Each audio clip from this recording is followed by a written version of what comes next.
Hoy arrancamos con lo que es la unidad de adolescencia, con una pequeña fotocopia que yo elaboré de las grandes características de esta etapa. La visión sobre la adolescencia fue mutando a lo largo de las épocas.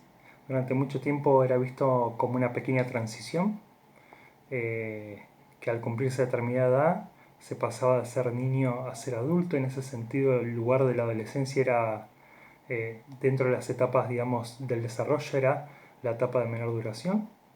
Se lo veía nada más como un traspaso, como un traslado de la niñez a la adultez, pero a lo largo de las últimas décadas se fue extendiendo cada vez más y esto se ve de distintos factores. Por un lado, factores que tienen que ver con lo económico, con lo laboral.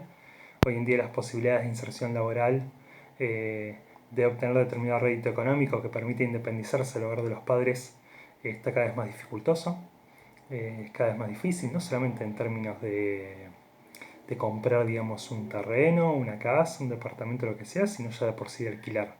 Entonces esto ha ido extendiendo justamente, que los hijos adolescentes vivan con sus padres y se prolongue, digamos, más lo que es la dependencia. Pero no se reduce solamente a una cuestión netamente económica o laboral, sino que también tiene que ver con factores culturales que impactan, obviamente, en lo psicológico, y que tienen que ver con que vivimos en una época en donde el hecho de ser joven o la juventud está visto como un modelo de éxito, como un modelo de bienestar, como un modelo placentero a ser replicado. Entonces vemos que la adolescencia no solamente se fue extendiendo, comiendo años, digamos, de la adultez, por decirlo de cierta forma, sino que uno ve que el resto de las etapas, el adulto, la persona de tercera edad y los niños, también buscan reproducir este modelo de ser joven, generando este, como dice Margulis, un autor que vamos a ver en tercer año, este milagro de la eterna juventud. Con respecto a la adolescencia, obviamente se va a iniciar con lo que es la pubertad. La pubertad tiene que ver con un proceso biológico universal que todo ser humano atraviesa. Este proceso se va a iniciar con lo que es la actividad de una glándula, que es la glándula pituitaria, que está ubicada en el cerebro. Esta glándula va a poner en juego, digamos, la secreción de dos hormonas. Por un lado, la hormona de crecimiento, que es la que va a implicar el cambio en el tamaño y la proporción del cuerpo. Y por otro lado, la hormona gonadotrópica. La hormona gonadotrópica va a actuar obviamente sobre lo que son las gónadas, sobre lo que son los órganos sexuales, ¿sí? En el caso de la mujer, los ovarios, y en el caso del hombre, los testículos. Una vez que esta hormona actúe sobre las gónadas, van a empezar a producirse las células germinales, ¿sí? En el caso de las mujeres, los óvulos, y en el caso de los hombres, los espermatozoides. Esto es con respecto a la biología, digamos. Ahora bien, una cosa es la pubertad como proceso biológico universal que va a atravesar todo ser humano, y otra cosa es cómo se lo vivencia. Acá es donde tenemos que diferenciar pubertad de adolescencia. Una cosa es la pubertad como proceso biológico universal, y otra cosa distinta es la adolescencia, que tiene que ver con el procesamiento, tanto psicológico como social, de esos cambios que ocurren. Por eso, reitero, la pubertad es universal. La adolescencia tiene un componente que es contextual y subjetivo. Por eso uno habla con personas y algunos te dicen que la adolescencia fue la mejor época de su vida, lo mejor que les pasó, los mejores años, y para otros fueron una reverenda porquería. Entonces uno ve que ese procesamiento tiene que ver con factores sociales, culturales, del momento, y también factores netamente subjetivos, psicológicos, personales. Pondrían, por ejemplo, todo esto que estamos viendo ahora con el tema de la cuarentena. ¿Sí? Y ese va a ser, por ejemplo, un factor que una persona que esté transitando los cambios de la pubertad va a ser a cómo se lo procese, distinto de otras épocas. Entonces, hagamos esa distinción entre lo que es la pubertad y lo que es la adolescencia.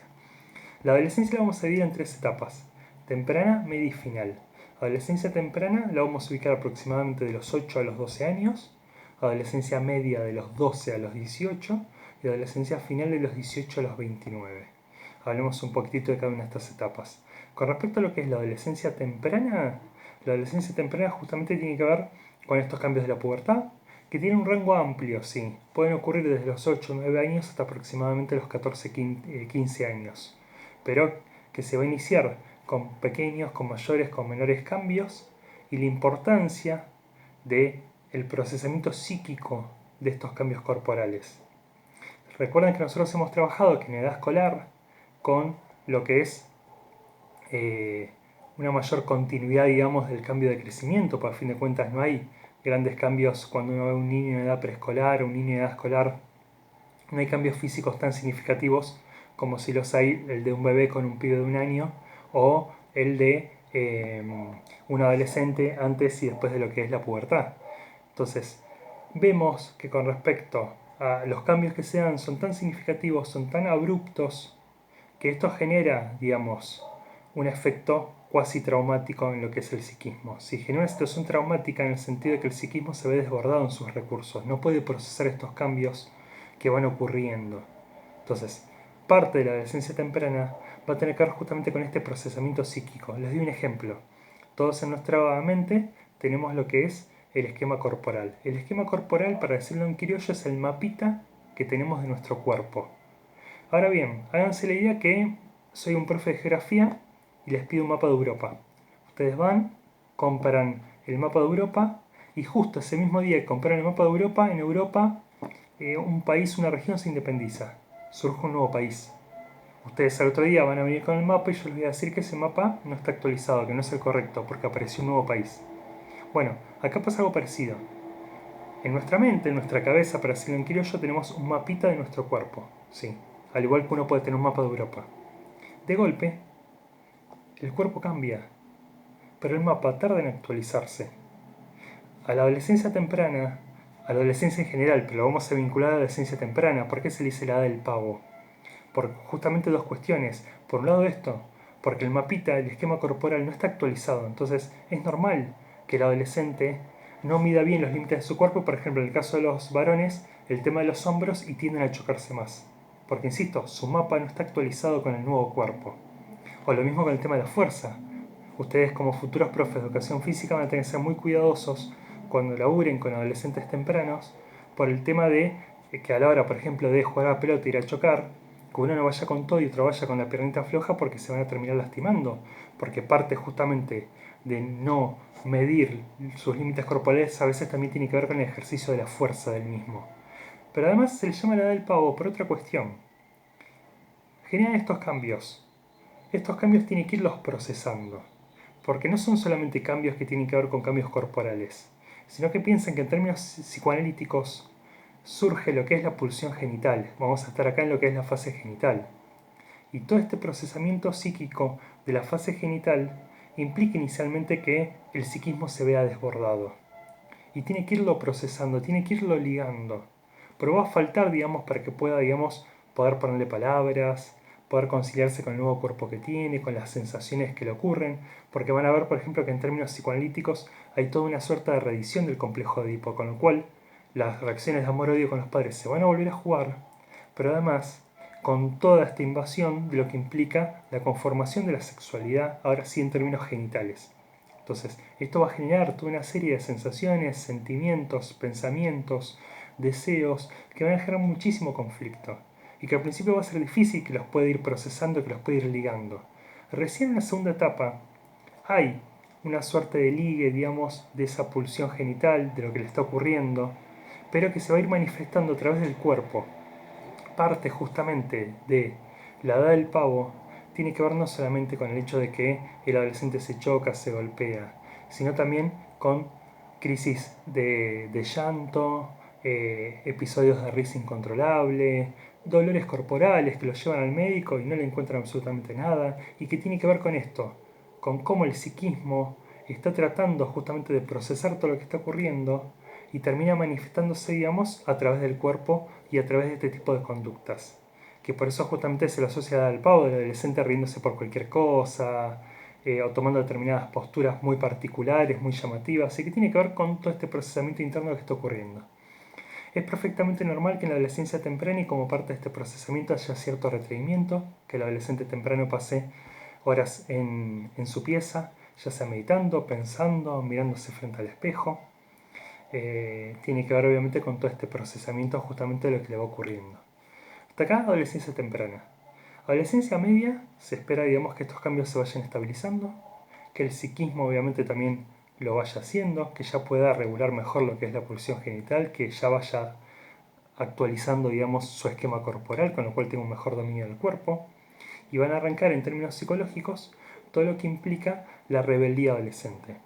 Piensen que en términos piagetianos, si uno abarca lo que es adolescencia temprana, media y final, tenemos dos grandes estadios, operatorio concreto y operatorio formal, que implican una amplitud a nivel cognitivo muy grande, que implican una revisión de posicionamiento que tiene la persona, que si antes el niño, su mundo se reducía a los padres, ahora empiezan a ver a otros padres, de sus compañeritos, se empiezan a comparar, y esto implica inevitablemente una desidealización de los padres, que si yo antes creía que mi viejo o mi vieja eran los mejores, de golpe lo comparo con los padres de mi compañerito y yo veo que no son tan grosos como yo creía. Esto implica, obviamente, un golpe, pero lo interesante es que el adolescente los baja, digamos, del pedestal, pero no los pone a la misma altura que uno. Los va a bajar, uno podría decir en términos religiosos, al peor de los infiernos, que tiene un motivo y una razón de ser. Esto tiene que ver con una cuestión lógica. Si ustedes estuvieran bajo la falda de su madre toda su vida, debajo de sus padres, respondiendo órdenes, amorosamente, obviamente, sintiéndose que con ellos estaban protegidos, cuidados, etc., de golpe, quieren empezar a transcurrir su camino, quieren empezar a realizar su camino, pero inevitablemente van a sentir culpa. Entonces, parte de la lógica psicológica de la rebeldía implica agrandar lo negativo de los padres o inventarlo o construirlo si es necesario como una forma de alejarse sin sentir tanta culpa.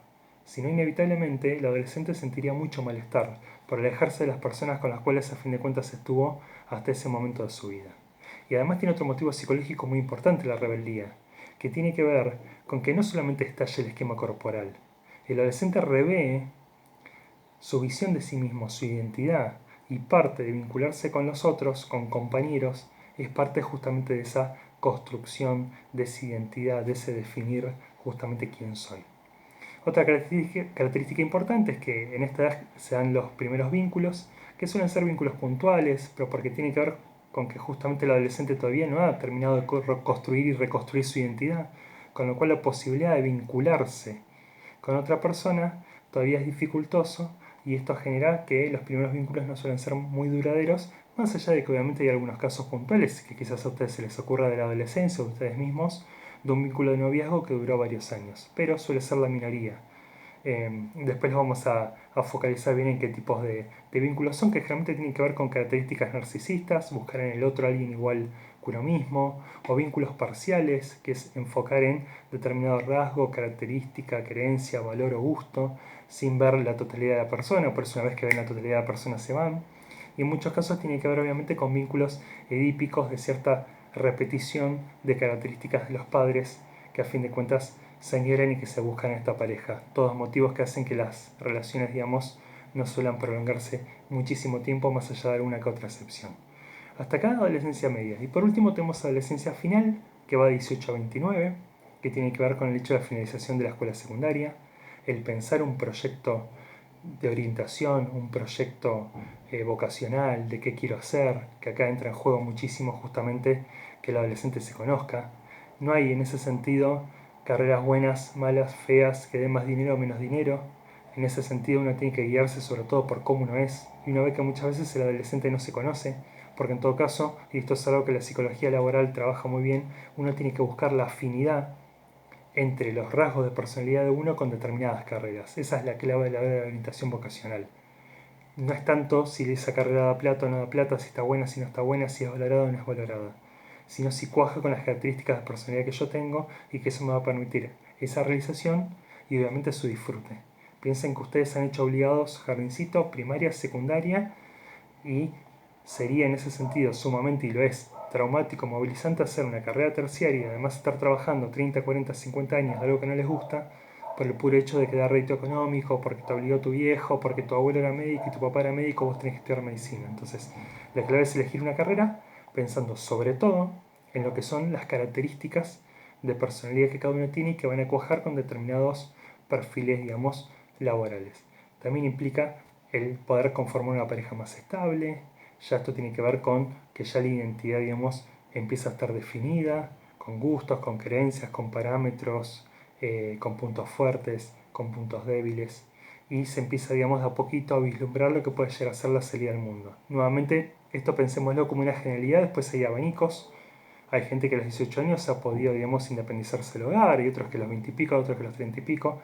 Acá yo les marco las características generales, pero después obviamente hay cada caso particular que uno también tiene que obviamente poder contemplarlo.